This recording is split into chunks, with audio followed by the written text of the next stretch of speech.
Hello दोस्तों, नमस्कार। कैसे हैं आप सभी? स्वागत है आप सभी का हमारी एक और वीडियो में। और दोस्तों, इस वीडियो में मैं आप सभी को बताऊंगा light section plus graphic section, एक छोटा सा नॉर्मली सल्यूशन और क्या कहते हैं इसका वर्किंग मैं आपको समझाने का प्रयास करूंगा दोस्तों कि हमारा ये लाइट सेक्शन आखिर होता कैसे है। और ये दोस्तों एक सैमसंग फ़ोन का क्या कहते हैं लाइट सेक्शन है और इसमें एलडीओ के माध्यम से वोल्टेज बनता है, सीपीयू इनेबल होता है, तब जाके हमारा क्या कहते हैं डिस्प्ले पे लाइट और ग्राफिक आता है, तब हमारा टच वर्क करता है। तो सबसे पहले इस डायग्राम को आपको अच्छे से समझना है दोस्तों। तो सबसे पहले आप यहाँ पर देखिएगा कि हमारा एक पावर आईसी है। यहाँ पर पावर आईसी जो हमारा है, इसमें से क्या कहते हैं चार्जिंग आईसी से हमारा बीपीएच बनने के बाद 3.7 से 4.2 जब बनता है तो उसके बाद ये पावर आईसी में जाता है। उसके बाद पावर आईसी से 1.8 वोल्ट की एक सप्लाई यहाँ से और ये 3 वोल्ट की एक सप्लाई यहाँ से, जो कि एलडीओ वोल्टेज है। तो दोस्तों क्या है कि क्या कहते हैं 1.8 वोल्टेज की सप्लाई हमारे इस कनेक्टर पे जाएगी, जो कि वोल्टेज की सप्लाई होगी। उसके बाद दोस्तों यहाँ पर एक एलडीओ लगा दिया गया है। किसी किसी फ़ोन में एलडीओ की जगह पर आईसी लगा दी जाती है, या विदाउट एलडीओ और आईसी के भी यहाँ पर इस वोल्टेज को दे दिया जाता है। तो एलडीओ क्या होगा, हमारे फ़ोन पर जब कमांड दी जाएगी फ़ोन को चलने के लिए, तो हमारे सीपीयू जो है ये सिग्नल को इनेबल करेगा। यहाँ पर EN लिखा है। ये सिग्नल को इनेबल करके एलडीओ को जैसे ही इनेबल होगा वैसे ही हमारा क्या कहते हैं यहाँ पर VDD वोल्टेज बनना शुरू हो जाएगा। यहाँ पर VDD वोल्टेज बनना शुरू हो जाएगा। उसके बाद दोस्तों जैसे ही VDD वोल्टेज बनेगा तो हमारे फ़ोन के अंदर सारे वोल्टेजेस जो कि लाइट आईसी और ग्राफिक आईसी में जाएंगे, तो हमारा फ़ोन का टच जो है अच्छे से वर्क करेगा। तो यहाँ पर दोस्तों इनेबल तो होगा, उसके बाद यहाँ पर ये वोल्टेज बन गया। वोल्टेज बनने के बाद दोस्तों यहाँ पर डिस्प्ले कनेक्टर की जो अदर लाइनें हैं उनमें क्या कहते हैं उसके वोल्टेजेस की लाइनें हैं, जो कि एनालॉग वोल्टेज और डिजिटल वोल्टेज की लाइनें होंगी, जो कि अलग अलग होंगी। जैसे हमारा यहाँ पर एक AVDD है, जो कि enable line analog voltage drain to drain, मतलब EL AVDD 7.6 वोल्टेज आएगा। उसके बाद हमारा EL VDD मतलब enable line voltage drain to drain, यहाँ पर हमको 4.2 वोल्टेज देखने को मिलेगा।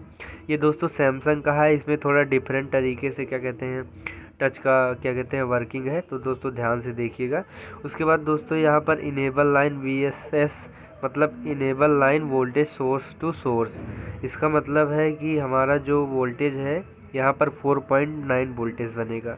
उसके बाद दोस्तों यहाँ पर डिस्प्ले कनेक्टर से यहाँ पर ये सारी लाइट और ग्राफिक आईसी को एक में मर्ज कर दिया गया है, और इस आईसी से क्या कहते हैं सीधा लाइट और ग्राफिक के सेक्शन दे दिए गए हैं। और दोस्तों जिस फ़ोन में लाइट और ग्राफिक आईसी नहीं होती है उसमें एक ही आईसी में दोनों सेक्शन कर दिए जाते हैं। तो यदि कुछ जाएगा तो उसमें या तो जाएगा तो ग्राफिक भी जाएगा और लाइट भी दोनों जाएगी, कोई एक नहीं रहेगा, जाएगा तो दोनों साथ में जाएगा। उसके बाद दोस्तों क्या करना है, यहाँ पर देखिएगा ये पूरी हमारी ग्राफिक प्लस क्या कहते हैं लाइट आईसी पूरा क्या कहते हैं सीपीयू से सिग्नल इनेबल होगा, तो यहाँ पर सारे वोल्टेजेस बनेंगे और इस सारे वोल्टेजेस को यहाँ पर दोस्तों हमारे डिस्प्ले कनेक्टर पर टच को वर्क करने के लिए बनेंगे। ठीक है। उसके बाद दोस्तों यहाँ पर क्या कहते हैं हमारा लाइट और ग्राफिक आईसी को जो वोल्टेज देगी वो होगी हमारी चार्जिंग आईसी, जो कि 3.7 से 4.2 वोल्टेज बीपीएच बनाएगी। और स्विचिंग कॉइल के माध्यम से दोस्तों यहाँ पर देखिएगा स्विचिंग कॉइल के माध्यम से LX3 और LX1, LX का मतलब स्विचिंग होता है और SW और LX ये दोनों आपको जहाँ पर देखने को मिल जाए दोस्तों वहाँ पर इसका मतलब होगा स्विचिंग।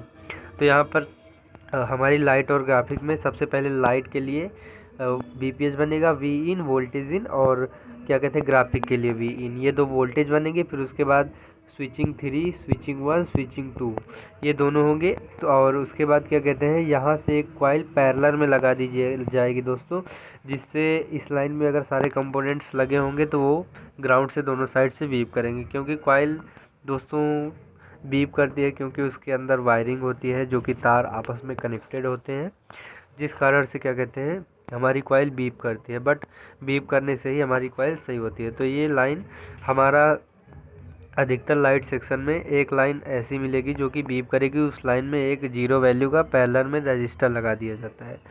तो दोस्तों यही चीज़ हमको देखना रहता है, बारीकियाँ होती हैं छोटी छोटी जो कि हमारे फ़ोन में होती हैं। तो ये हमारा दोस्तों एक न्यू जिसमें क्या कहते हैं लाइट और ग्राफिक दोनों सेक्शन एक में ही है, वही ये हमारा क्या कहते हैं पूरा वर्किंग है दोस्तों। तो इसमें क्या कहते हैं आपको एक बार फिर से मैं आपको समझाने का प्रयास करूंगा। तो सबसे पहले दोस्तों यहाँ पर हमारी चार्जिंग आईसी है, चार्जिंग आईसी से बीपीएच बना, बीपीएच एक वोल्टेज पावर आईसी को गया, पावर आईसी से एलडीओ वोल्टेज 3 वोल्टेज और उसके बाद 1.8 वोल्टेज की सप्लाई यहाँ पर दोस्तों यहाँ पर आई। उसके बाद दोस्तों यहाँ पर सीपीयू से क्या कहते हैं कंट्रोलिंग के लिए सारी लाइनों को कंट्रोल कर दिया गया। उसके बाद चार्जिंग आईसी से 4 वोल्ट की 2 लाइनें मतलब बीपीएच की 2 लाइनें यहाँ पर आई और 2 कॉइलों के माध्यम से आईसी में वोल्टेज को स्विचिंग कराया गया और इसमें एक स्विचिंग पैरेलल में कॉइल लगाकर कर दी गई। और यहाँ से लाइट और ग्राफिक आईसी से सारे वोल्टेजेस हमारे जो है यहाँ पर डिस्प्ले कनेक्टर पे दे दिए गए। जिन जिन वोल्टेजेस की रिक्वायरमेंट होती है हमारे ग्राफिक्स और लाइट को चलने के लिए, वो सारे वोल्टेजेस यहाँ पर दे दिए गए। तो दोस्तों यही होता है हमारा ग्राफिक्स और लाइट सेक्शन का नया वर्किंग, जो कि कई फ़ोनों में देखने को आपको मिलेगा, जिसमें लाइट और ग्राफिक आईसी दोनों एक में मर्ज होगी। और दोस्तों यदि लाइट और ग्राफिक आपस में मर्ज नहीं होगी तो आपको क्या करना है, ग्राफिक अगर नहीं आ रहा है और लाइट भी नहीं आ रही तो सबसे पहले आपको ग्राफिक्स रिपेयर करने होंगे, क्योंकि दोस्तों ग्राफिक आएगा तभी लाइट आएगा, ऐसे ही प्रोसेस होता है। तो हमको लाइट सेक्शन ज़्यादा नहीं देखना, उसमें सारी लाइनों को देखने के बाद हमको अधिकतर ग्राफिक सेक्शन ही देखना है। और ग्राफिक सेक्शन में दोस्तों सबसे ज़्यादा मीपी की लाइनें शॉर्ट होती हैं। आप अगर रिपेयरिंग करते हैं तो आपको यह पता होगा कि मीपी की लाइनों में दिक्कत आता है और मीपी की लाइनें सारी सीपीयू से आती हैं और हमको सीपीयू रिवॉल्व करने से ग्राफिक्स आ जाते हैं। तो दोस्तों यही होता है हमारा नया ग्राफिक्स और लाइट सेक्शन जो कि एक में मर्ज किया गया है। आशा करते हैं दोस्तों यह है आपको हमारा वीडियो पसंद आया होगा। तो हमारे चैनल को सब्सक्राइब ज़रूर कर दीजिएगा और बेल नोटिफिकेशन को ऑल पे प्रेस कर दीजिएगा। मिलते हैं आपसे नेक्स्ट वीडियो में। Thank you.